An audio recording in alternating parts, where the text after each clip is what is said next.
gracias a Dios por darnos la oportunidad de estar en su casa. Amén. Dios es bueno. Amén.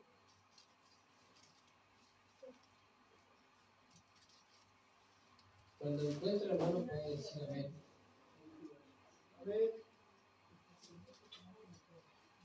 Judas está antes de Apocalipsis.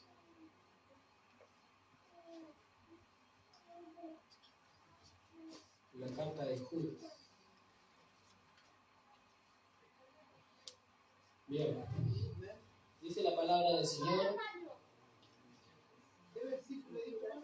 del versículo 1. Judas capítulo 1, desde el versículo 1 vamos a ver. Bien, dice la palabra del Señor.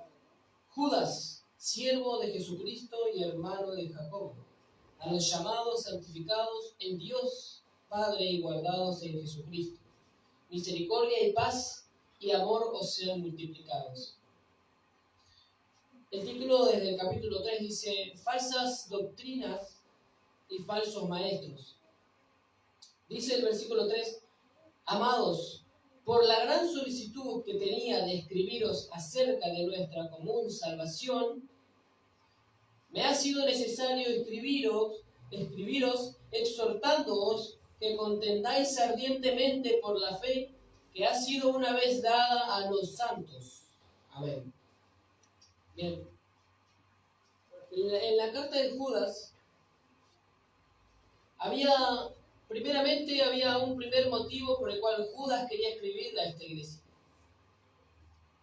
El motivo que Judas tenía en su corazón de hablar a la iglesia era primeramente acerca de la salvación. Eso lo vemos en el versículo 3 que dice, por la gran solicitud que tenía de escribiros acerca de nuestra común salvación. Eso era lo que Judas quería hablar a la iglesia. Pero Judas tuvo que cambiar el mensaje a su iglesia. Judas tuvo que cambiar el motivo por el cual le escribía esta carta. Amén.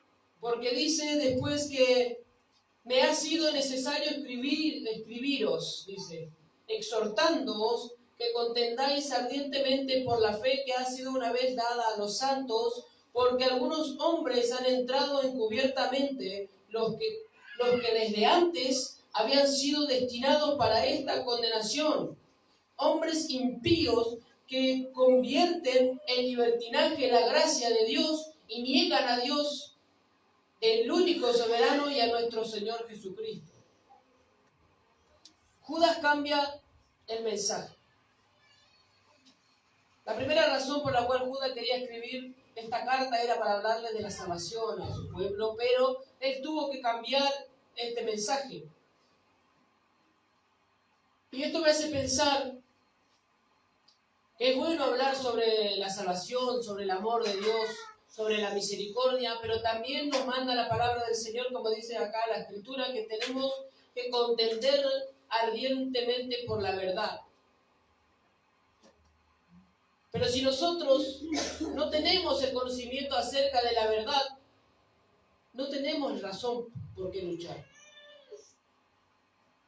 No tenemos la verdad en nosotros, no sabemos lo que estamos defendiendo.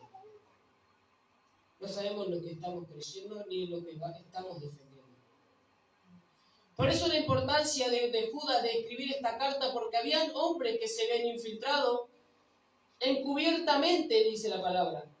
El versículo 4 dice, porque algunos hombres han entrado encubiertamente, por lo que han entrado encubiertamente. Hermanos, en las iglesias locales y en la iglesia universal, no hablo de universal de brasilero, sino universal en el mundo entero, la iglesia de Cristo en el mundo, del globo, hay falsos maestros, y hay falsos profetas, y hay falsos apóstoles, hay falsos pastores, hay falsos hermanos, y hay infiltrados. No lo digo yo, lo dice la palabra. Esta gente entra encubiertamente a la iglesia. Entra encubiertamente a la iglesia entrando quizás doctrinas erróneas, falsas doctrinas, y de eso hay muchos, pero acá Judas caracteriza qué era lo que estos hombres estaban enseñando. Entonces nosotros vemos que dice que entran encubiertamente. Por eso es esa importancia de nosotros prestar atención primeramente a la palabra de Dios, primeramente a las Escrituras, para nosotros poder discernir conforme a la palabra de Dios qué es lo que viene de parte de Dios y qué es lo que no viene de parte de Dios. Porque si no, esta gente que entra infiltrado a la iglesia puede llegar a engañarnos a nosotros. Yo estoy seguro que acá en esta congregación no hay ningún infiltrado porque somos pocos y nos conocemos todos.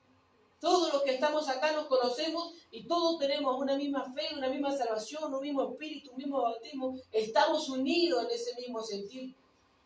Y al ser pocos, nos podemos conocer entre todos. Sabemos que acá nadie está metiendo ninguna doctrina falsa.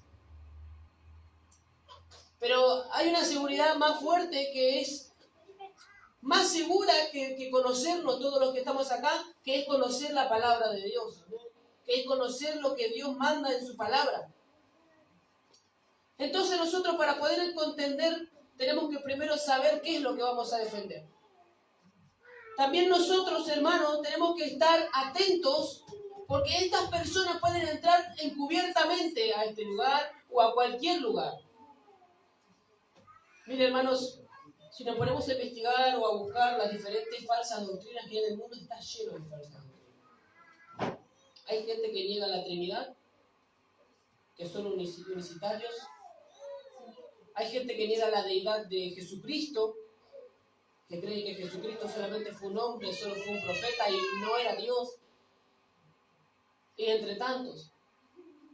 Hoy en día se ha levantado una ola masiva en el que nos han robado nuestra herencia, esas personas que dicen ser apóstoles, como Juan también habla en la carta de los Apocalipsis. En Apocalipsis le dice: vosotros supisteis discernir de aquellos que dicen ser apóstoles y no lo son. Para nosotros poder entender y poder proteger lo que nosotros creemos, debemos nosotros investigar, debemos nosotros leer, escudriñar las Escrituras para que nosotros no caigamos en lazo del diablo. Entonces, Judas empieza a caracterizar a estas personas que se habían infiltrado en la iglesia y dice: los que desde antes, primero miren qué interesante lo que está diciendo acá Judas, dice que los que desde antes habían sido destinados para esta condenación. Aquellas personas que enseñan una falsa doctrina con el conocimiento de que lo que están haciendo es malo, esas personas están destinadas para una condenación. Y prestemos atención a las palabras que estoy usando, que está usando la palabra destinados. Cuando un alfarero empieza a forjar con el barro un vaso, ese vaso está destinado para algo, que es para servir agua y para que las personas puedan beber esa agua.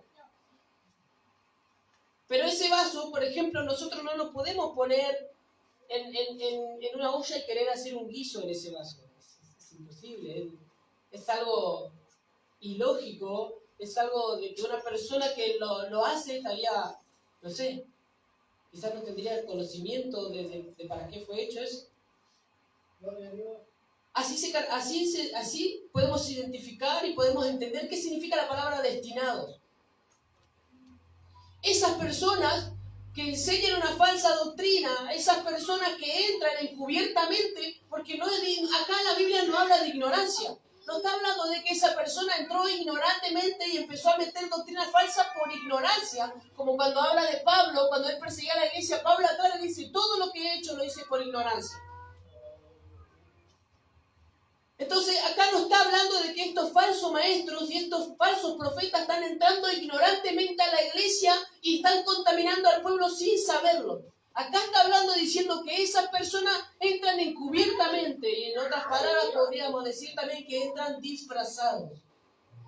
Y una persona que se disfraza para engañar, tiene la intención de engañar. Si entran encubiertamente a la iglesia, entran con la intención de engañar al pueblo de Dios. Entran con la intención de engañarlos. Entran utilizando métodos, utilizando la psicología, entran utilizando los sentimientos, saben cómo manipular a las personas. Y la manipulación, hermanos, no solamente es intentando tocar los sentimientos y las emociones, sino también es intentando tocar la intelectualidad de la persona. Hay personas tan intelectuales en el mundo. Hay personas que eran realmente genios, que negaron en Jesucristo que Dios existía. Y miren cómo habla la palabra, la Biblia, el proverbio de esas personas. Hablan: todo el que dice que Dios no existe es un necio. Todo el que dice que Dios no existe es un necio. Entonces, Stephen Hawking, que era un hombre genio, un hombre que se caracterizaba por su ingenio, por su inteligencia, todo el mundo, él iba y daba conferencias donde había millones de personas. Él iba y daba conferencias, enseñaba, y quizás enseñaba a las personas que de ahí en adelante podrían ser las personas más inteligentes del mundo. Pero ese hombre, Stephen Hawking, negaba que existía Dios. Entonces, para nosotros, o para la humanidad, quizás ese hombre era un genio, pero para Dios era un necio. Porque negaba que Dios existía. Entonces estas personas no entran a la iglesia por ignorancia y engañan al pueblo por ignorancia, porque por ignorancia podemos nosotros caer en algún error, podemos hacerlo claro, podemos hacerlo por ignorancia, pero si nosotros buscamos al Señor y buscamos la palabra de Dios y buscamos de entender, utilizando todos los métodos que nosotros tengamos, nosotros podemos recibir esa iluminación del Espíritu Santo que nos va a guiar a toda verdad y a toda justicia. Y vamos a salir del error. Si estamos en un error, el Espíritu Santo dice nos guía a toda verdad y a toda justicia. Entonces, ¿en dónde ponemos nuestra confianza? Oramos, decimos: Señor, ayúdame a comprender tu palabra. Estas personas entraron con intención de meter veneno al pueblo de Dios. Esas personas están destinadas. Eso se llama el destino. Eso es estar destinado. Eso fueron cuando fueron creados. Cuando Dios lo creó, porque habla Romano, dice que Dios de un mismo barro hizo utensilios para honra y también hizo utensilios para deshonra. No podemos nosotros cuestionar a Dios. En Romanos 9 nos dice, pero no tienen que pensar eso, dice Romanos 9. ¿Quién eres tú para cuestionar lo que Dios decide hacer? Y nuestro orgullo, hermano, no tiene que sobresalir de nosotros. Cuando Dios habla en su palabra, Dios está diciendo: esas personas están destinadas a la condenación. Por más de que nosotros vayamos y le digamos: lo que está haciendo está mal, y intentemos predicar el Evangelio, intentemos evangelizarlo, predicarle para ver si se arrepiente, no vamos a poder.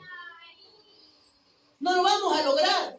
Porque la palabra nos está diciendo que esas personas ya están destinadas para una condenación. No lo digo yo, lo dice la Escritura. Esas personas están destinadas para la condenación. Y también no lo dice solamente acá, sino de otra manera lo dice en los evangelios. Dice cuando Jesucristo le habló a los fariseos, le dijo: no blasfemen contra el Espíritu Santo, porque todo pecado es perdonado en la tierra, menos la blasfemia contra el Espíritu Santo. Y miren lo que dice: cualquiera puede blasfemar contra el Hijo y cualquiera puede blasfemar contra Dios, pero el que blasfema contra el Espíritu Santo ya no hay perdón. Y a veces, por no leer estas palabras, quizás nos olvidamos del temor a Dios. Quizás nos olvidamos de que Dios está en el cielo y nosotros acá. Como dice la Escritura, no se olviden de que Dios está allá arriba. No se olviden de que Dios está en el cielo y nosotros estamos acá en la tierra. ¿Quiénes somos nosotros para decirle al Señor: Señor, ¿por qué? ¿Por qué hiciste esto? ¿Por qué hiciste lo otro, Señor? ¿Por qué permites estas cosas? Entonces estas personas están destinadas para una condenación. Ya no hay remedio. por más de que le prediquemos, por más de que le enseñemos, por más de que contendamos, por más de que nuestra fe y el celo por la palabra y por Cristo se encienda en nosotros y le intentemos demostrar una y otra vez que están mal estas personas, no van a cambiar. Porque Dios ya nos predestinó para una condenación. Dice, hombres impíos que convierten en libertinaje la gracia de Dios y niegan a Dios, el único y soberano, y a nuestro Señor Jesucristo. Entonces acá Judas va a empezar a caracterizar a estas personas. Entonces el motivo por el cual Judas escribió esta carta era exhortar a los hermanos a contender. La palabra contender se puede asimilar con disputar, con debatir o con altercar por la fe. Podemos debatir con cualquier persona, pero debemos estar preparados. Hermanos, ¿cuántos de acá se han parado a hablar con un mormón? O con un testigo de Jehová. Si no está preparado, no se lo recomiendo. Porque podría usted caer también en esa falsa enseñanza. ¿Cómo defendería la Trinidad? ¿Está capacitado para defender la Trinidad? Porque los mormones los testigos de Jehová dicen que Jesucristo, el Dios encarnado acá en la tierra, dice que era el ángel Miguel, que no era Jesús. Y tienen su versículo y tienen su parte de la Biblia que va a aparentemente respaldar lo que ellos están diciendo, aunque su Biblia la cambiaron. ¿Cómo vamos a defender la Trinidad? ¿Cómo podemos defenderle que Jesús es el Dios hombre?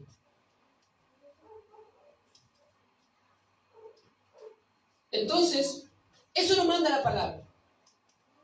A contender ardientemente por la verdad.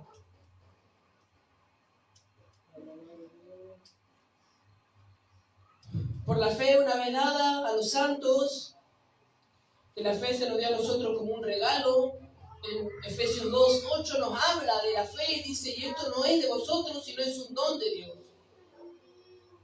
Entonces en el versículo 4 empieza a hablar sobre estos falsos maestros. ¿Cómo identificarlos? Bueno, estos falsos maestros entran infiltrados, entran disfrazados de piedad, como dice 2 de Timoteo 3:5, hombres que quieren aprovecharse de la gracia. Hay una manera de identificar a esos falsos maestros. En el año 1700, si no recuerdo bien, hermano, había un hombre llamado, no recuerdo el nombre, pero lo que él enseñaba era la doctrina antinomiana. No sé si lo había escuchado alguna vez, pero se llama el antinomianismo. O lo que siguen se llaman los antinomianos, los seguidores de esa enseñanza. Pero esa enseñanza, lo que enseñaba era justamente lo que estos hombres estaban queriendo infiltrar a la iglesia. El antinomianismo enseña que nosotros somos salvos por gracia y que ya no debemos obedecer la ley, de que ya no debemos obedecer los mandamientos y que podemos vivir nuestra vida libremente y podemos cometer los pecados y lo que nosotros queramos porque Cristo ya nos salvó. Eso es lo que enseña el antinomianismo. Estas personas enseñaban y querían aprovecharse de la gracia. Por eso dice el versículo 4, miren lo que dicen. Hombres impíos que convierten en libertinaje la gracia de nuestro Dios. Nosotros somos libres, pero no practicamos el libertinaje. Nosotros somos libres de la ley. Pero si nosotros vamos a la carta de Pablo en Gálatas, Pablo nos aclara y dice, ya no somos esclavos de la ley, pero la salvación que está en nosotros produce un fruto por amor hacia Dios. Produce un fruto por amor hacia Dios. Hermanos, antes de que el Espíritu Santo more en cada persona, cuando el día de Pentecostés vino el Espíritu Santo, desde ese momento empezó el Espíritu Santo a entrar en todas esas personas que creían en el Evangelio. Entonces esas personas que tenían el Espíritu Santo cambiaban por completo la naturaleza que había en ellos. cambiaba la naturaleza que había en ellos. Yo muchas veces lo puse como ejemplo acá, ¿no?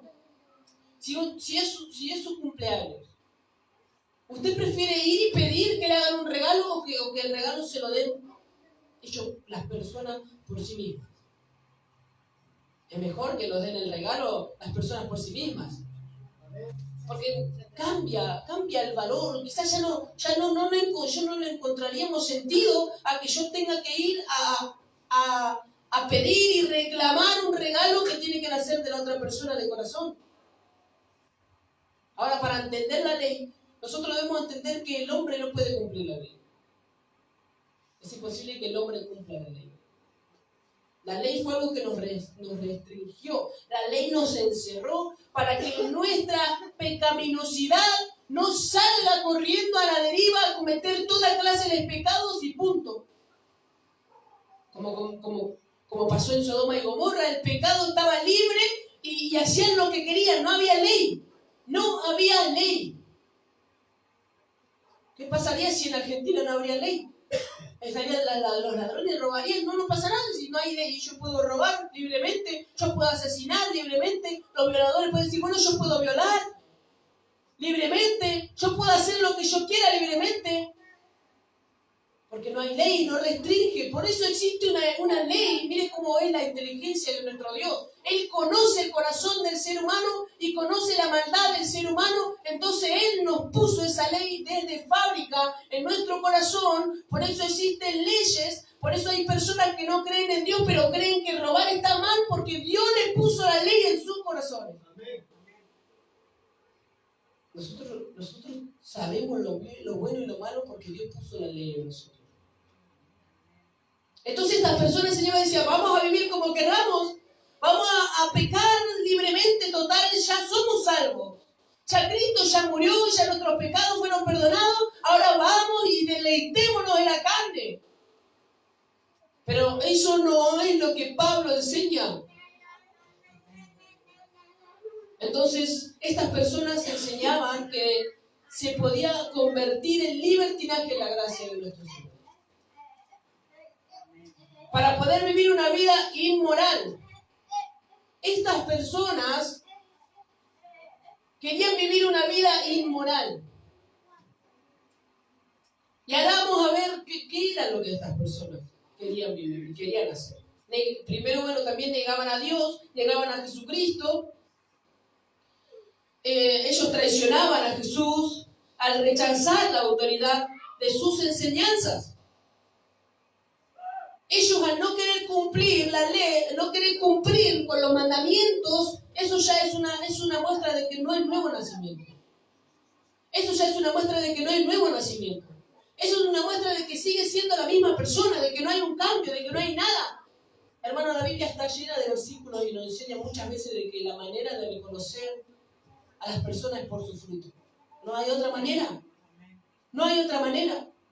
Una persona puede venir y hablarnos bonito, puede decirnos, y podemos nosotros creer que es un siervo de Dios, pero si nosotros no vemos su fruto, hermano, no ponga la mano en el fuego por esa persona.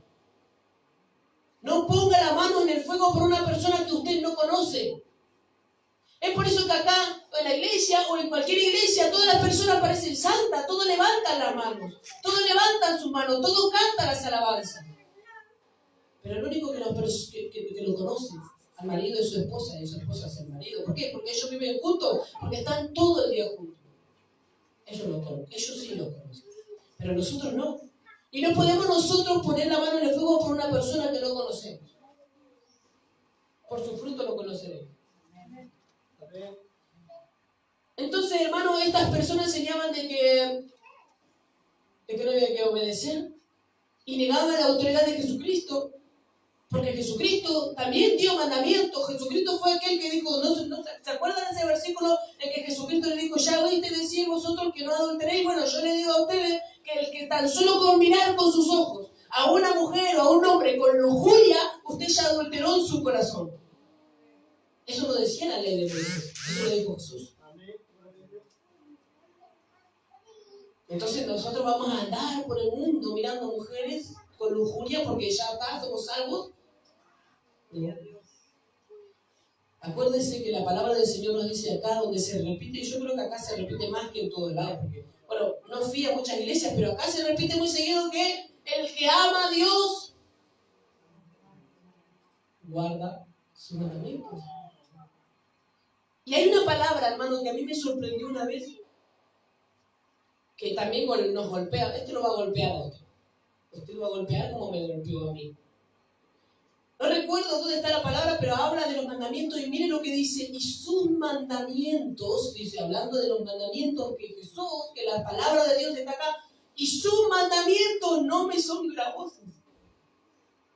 Esa palabra, no me son gravosos, quiere decir que yo no me quejo de sus mandamientos. Que yo tengo el deseo de cumplir sus mandamientos. No me son gravosos, quiere decir, no me son piedra de tropiezo. Yo quiero ir a los mandamientos. Yo quiero ir a la palabra del Señor para ver lo que Dios le agrada, para poder hacer lo que Dios le agrada. Pero hermanos, los mandamientos de Dios para nosotros tienen que ser así, no nos tienen que ser gravosos. Ahora, ¿cuántas veces nos quejamos porque dice la palabra, tenés que ir y perdonar a aquella persona que te hizo esto? Nosotros decimos, tengo un deseo intenso por ir y perdonar a aquella persona que habló de mí. Tengo un deseo intenso de ir y amar a esa persona que calumnió, que habló mal de mí, que me dejó mal parado frente de todos los mis conocidos. Tengo una gana de ir y amar a aquel que es mi enemigo, que todo el tiempo me hace la guerra. ¿Cómo anhelo amarlo? ¿Cómo anhelo? No siempre es así. Porque esa es nuestra naturaleza. Romanos 7 habla, Pablo dice, lo que quiero hacer no lo hago, pero lo que no quiero hacer, eso es lo que hago. Y esa es la ley del pecado que está en nosotros. El Espíritu Santo al entrar en nuestra vida ya nosotros no obedecemos la ley por obligación. Ahora lo obedecemos, ¿por qué? Porque ya no nos son gravosos los mandamientos. Yo ya no me quejo de los mandamientos.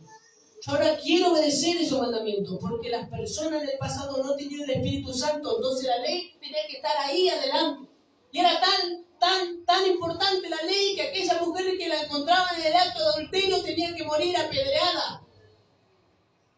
Y en Deuteronomio habla de que el hijo que no se sometía a los padres, que Dios decía, bueno, sáquenlo afuera, póngalo enfrente de todo el pueblo y ese joven tiene que morir para que el otro joven aprenda que tiene que someterse a sus padres.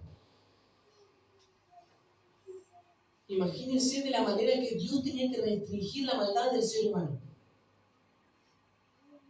Entonces, el Espíritu Santo al morar en nosotros, ya los mandamientos no nos son gravosos, ya nosotros tenemos el deseo. La palabra del Señor dice, en un salmo dice, en guardar los mandamientos hay gran galardón. Los preceptos de Jehová son buenos, todos ellos justos. Me deleito, son más dulces que la miel. Ojalá podríamos decir eso nosotros. El versículo 5 y 6 dice, mas quiero recordaros, ya que una vez habéis sabido que el Señor, habiendo salvado al pueblo, sacándolo de Egipto, después destruyó a los que no creyeron. Entonces, ¿cómo puede ser que estas personas vengan a nosotros a decirnos, ya somos salvos, vivamos como queramos? Si Dios juzgó a estas personas simplemente por el hecho de no creer, por el hecho de dudar, por el hecho de quizás poner en cuestionar a Dios. Eso nosotros no podemos ver.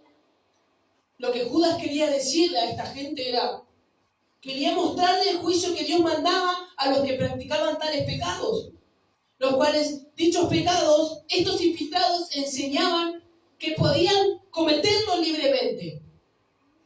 Estas personas enseñaban que esos pecados podían cometerlos libremente, podían hacer lo que querían, podían vivir lo que querían. Pero no, miren lo que le está diciendo. Él le pone un ejemplo, Judas. Judas le habla acerca de pecados cometidos y de juicios lanzados a causa de esos pecados. Les habla a ellos acerca de Israel, le habla acerca de los ángeles caídos que no guardaron su dignidad y les habla acerca de Sodoma y Gomorra. ¿Por qué? porque eran los pecados que ellos querían cometer. Entonces el pecado de Israel fue la incredulidad, si quieren anotarlo, en Números capítulo 14, versículos 2 y 3. Ese fue el pecado, la incredulidad.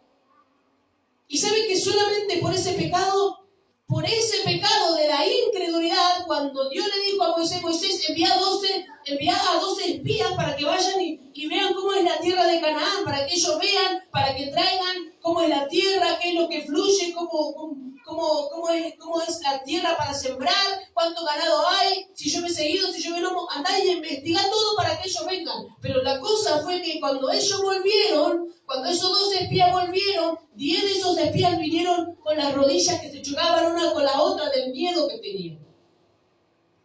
Y vinieron al pueblo y le dijeron, no podemos seguir avanzando porque allá hay gigantes que miden como 2,5 metros, 3 metros, hasta 4 metros miden esos gigantes, no podemos ir para allá. Entonces Dios se enojó. Dios se enojó porque sabe que esa gente que estaba ahí fue la que vio cómo Egipto quedó en tinieblas. Dice que esa tiniebla, uno podía palpar esa tiniebla. Uno podía poner su mano enfrente de él y no podía ni siquiera ver su mano, aunque su mano esté acá enfrente. Y pudieron ellos ver cómo Dios mandó esa tiniebla sobre Egipto y el pueblo de Dios quedó en luz. Y esa misma gente que estaba ahí fue esa misma gente que vio cómo del cielo cayó granizo y fuego en Egipto. Esa misma gente fue la misma gente que vio por años que nos estuvo acompañando en el desierto una columna que de noche era de fuego y que de día era de nube.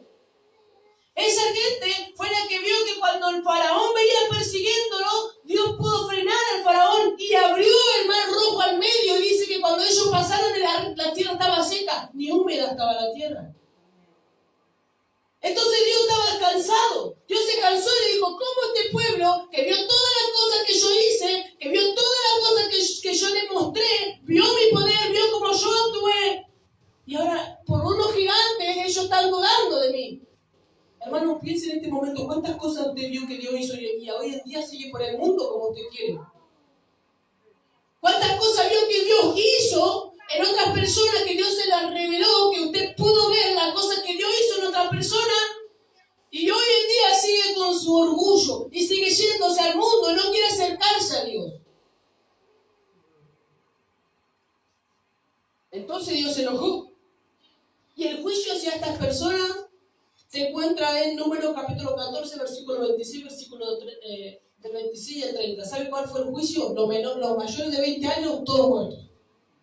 Todos murieron en el desierto. Ninguno de los mayores de 20 años va a entrar a la tierra. ¿Por qué? ¿Por qué? Por incrédulo.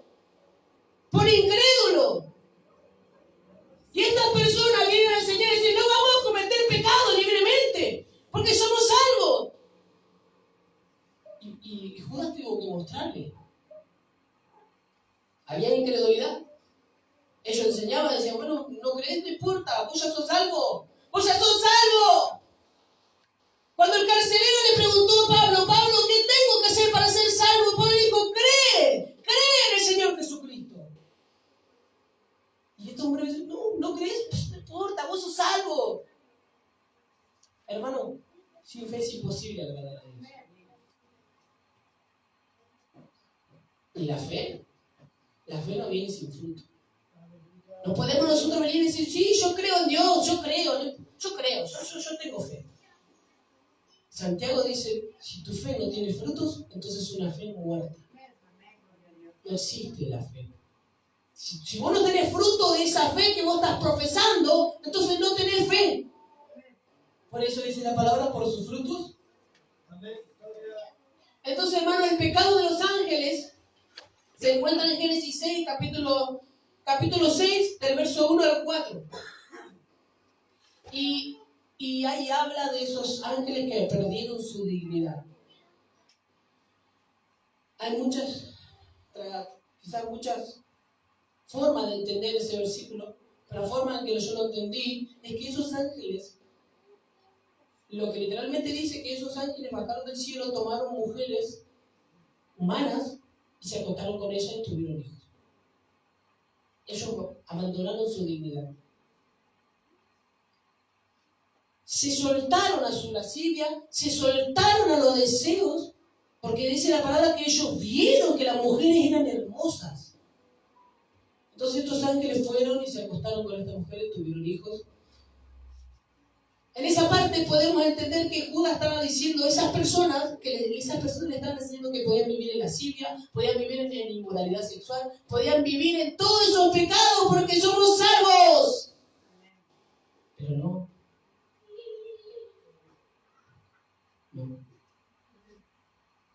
Romanos 6 dice, claro, Romanos 6 dice, ¿continuaremos pecando nosotros para que se multiplique la gracia en nosotros? No. Y Pablo, nosotros no entendemos, pero Pablo, cuando dice esa palabra, de ninguna manera, yo puedo interpretarla de que Pablo hasta estaría acá y golpearía el púlpito y diría, no, de ninguna manera. De ninguna manera. ¿Cómo estas personas pueden entrar a la iglesia enseñando el libertinaje? Que podemos vivir total la gracia, eso nos salva. Antinovianos. El juicio hacia esos ángeles fue que Dios los encerró en cárceles espirituales y están ahí hasta hoy en día porque dice, y están guardados para el día del juicio. Ellos están ahí encerrados todavía, desde Génesis, hermano, y desde Génesis hasta Apocalipsis hay como 6.000 o más de 8.000 años. Y esos seres, ángeles, que abandonaron su divinidad están ahí, encerrados. Y el día del juicio, ahí van a ser liberados, van a ser juzgados. Entonces, entendamos lo que está pasando. Estas personas vienen y entran infiltradas a la iglesia con la intención de meter veneno a la iglesia, enseñando de que se puede vivir el libertinaje. Pero la Escritura nos muestra otra cosa. Mire que Judas no está diciendo, no, yo creo que lo que vos estás enseñando está mal. No, Judas agarró la Biblia. Judas agarró los libros, porque acá también está citando el libro de Job, cuando habla sobre los ángeles caídos. El libro de Job, no se confunda, no es inspirado por Dios, no es un libro histórico. Es un libro histórico, pero no es un libro inspirado por Dios. Entonces, hermano, también les muestra el pecado de Sodoma y Gomorra, que todos lo sabemos, homosexuales, que violaban niños, que se acostaban mujer con mujer, hombre con hombre, que eran libres en su lascivia, en su inmoralidad. Estos hombres infiltrados querían vivir esa vida. Estos hombres infiltrados querían vivir dándole rienda suelta al pecado, dándole rienda suelta a los deseos pecaminosos con la excusa de que ya está, somos salvos por gracia. Y eso es una verdad, pero ellos no, ellos estaban usando, ellos querían aprovecharse de esa salvación. Y encima, esa salvación que ellos ni siquiera tenían, porque ¿cómo podemos saber si una persona es salva por medio de sus frutos? Y esos frutos no son los frutos malos que menciona en Efesios 6, o no recuerdo, Gálatas, que menciona los deseos de la carne y los frutos del Espíritu. Los frutos del Espíritu no estaban en estas personas porque querían vivir en incredulidad, querían vivir dándole rienda suelta a la inmoralidad, querían vivir dándole rienda suelta a la carne, querían deleitarse en el pecado y eso ya ni siquiera es un fruto del Espíritu. Entonces, conclusión, no eran salvos. Ellos hasta querían alardear de una salvación que ni siquiera tenían. El primer fruto para nosotros saber si somos salvos es que cambian nuestros deseos. Cambian nuestros deseos. Que no vamos a pecar nunca más, no estoy diciendo eso. Pero antes, cuando pecábamos, nos deleitábamos. Antes, cuando pecábamos, lo amábamos. Era el manjar para nosotros. Era lo que nosotros deseábamos. Y antes, cuando pecábamos, nos deleitábamos. Era como la miel para nosotros. Era el banquete.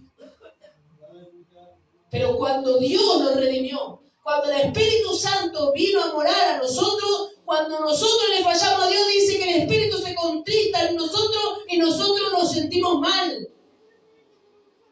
Entonces la pregunta, si usted quizás pecó en algo, ¿usted se siente mal? ¿Se siente mal de verdad? No digo mal, no se hagan culpable. ¿Se siente mal de verdad? Entonces vaya y pida perdón, que Dios lo va a perdonar. Arregle esa cuenta con Dios. Vaya y pida perdón. ¿Por qué? Porque Dios lo va a perdonar. Porque esas personas que se deleitan en el pecado no necesitan pedir perdón, porque pueden vivir con una conciencia tranquila. ¿Por qué? Porque no los acusa su conciencia, porque no está el Espíritu en ellos, porque no tienen el Espíritu Santo. Estas personas querían vivir de esa manera y querían alargar de una salvación que ni ellos tenían. Ellos no tenían esa salvación y querían alargar de algo que ni tenían. ¿Y por qué? No era por ignorancia, ya lo vimos. No era por ignorancia. Estas personas querían engañar. Entonces él le muestra todos esos pecados que están cometiendo y que esas personas le están diciendo que pueden cometerlos sin ningún problema. La palabra dice otra cosa. Eso es lo que Judas le estaba diciendo. Entonces, hermanos, por favor, contiendan ardientemente por la verdad de que nadie puede aprovecharse de la gracia. Nada, hermanos, miren lo que dice la Escritura. Dios no puede ser burlado. Todo lo que el hombre sembrare, eso cosechará. Dios no puede ser burlado. Vaya a su pieza, apague la luz, ponga una sábana encima, escóndase debajo de la cama, métase abajo de la tierra, haga un búnker. Hermano, váyase hasta la luna, váyase hasta el fondo del mar, pero no va a poder esconderse de los ojos de Dios.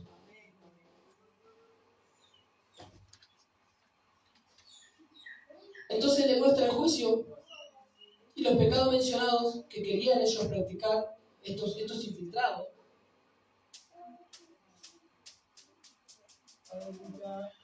Vamos a continuar la lectura. Vamos a leer rápidamente. El 5 dice: mas quiero recordar, ya que una vez lo habéis sabido, que el Señor, habiendo salvado al pueblo, sacándolo de Egipto, después los destruyó a los que no creyeron. El 6 dice, mire, y acá menciona a los ángeles que le estaba diciendo, y a los ángeles que no guardaron su dignidad, sino que abandonaron su propia morada, los ha guardado bajo oscuridad en prisiones eternas para el juicio del gran día. Si esos ángeles están encerrados, sí, están ahí todavía.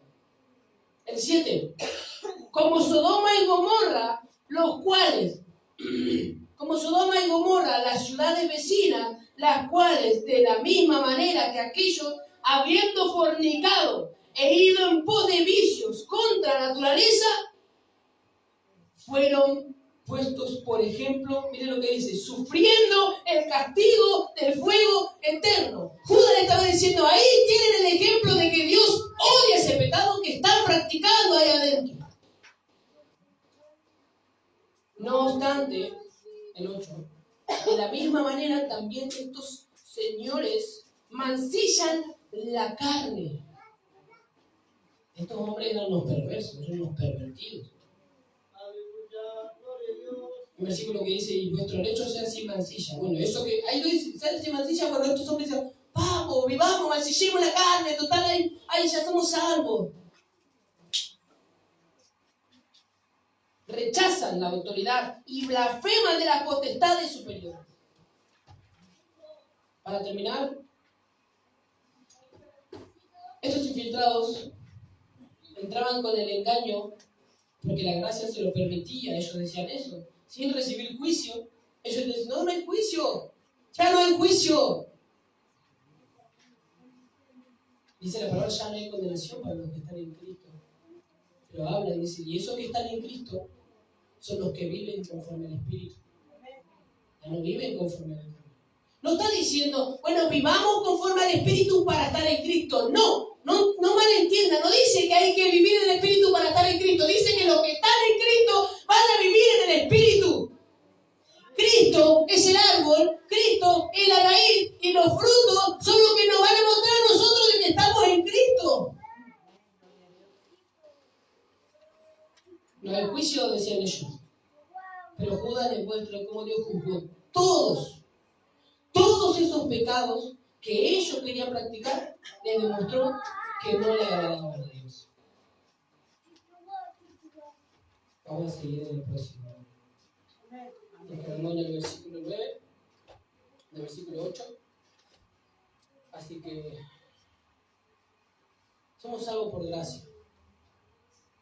No podemos nosotros colaborar para la salvación. Porque, bien dice Apocalipsis, la salvación pertenece al Cordero, el que está sentado en el trono. Bien dice Romanos que ningún hombre puede ser justificado por la ley.